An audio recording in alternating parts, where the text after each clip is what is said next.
Hello, it's time to share with you a devotional. Let's get started. Offer yourselves to God as those who have been brought from death to life. Romans 6, verse 13. One night I went to hear a sermon on consecration. Nothing special came to me from the message, but as the preacher knelt to pray, he said, "Oh Lord, you know we can trust the man who died for us."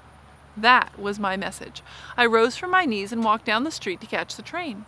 I deeply pondered all that consecration would mean to my life.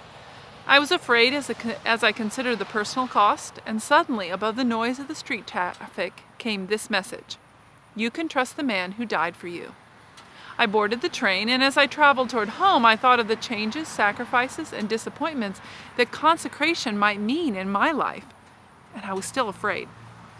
Upon arriving home, I went straight to my room, fell on my knees, and saw my life pass before my eyes. I was a Christian, an officer in the church, and a Sunday school superintendent. But I had never yielded my life to God with a definite act of my will.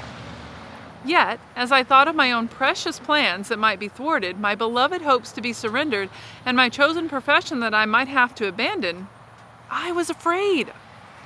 I completely failed to see the better things God had for me, so my soul was running from Him.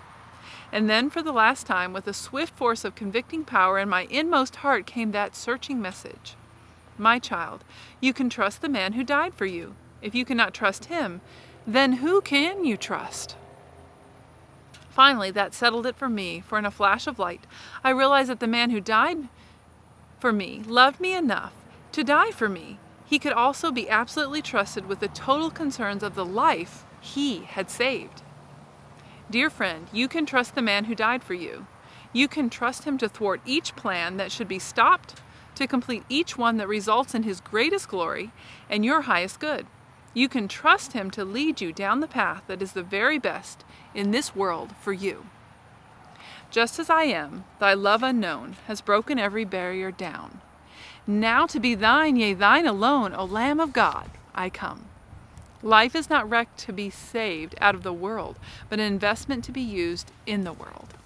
Today, as you submit yourself to God, may you allow Him to use you to make a difference in this world.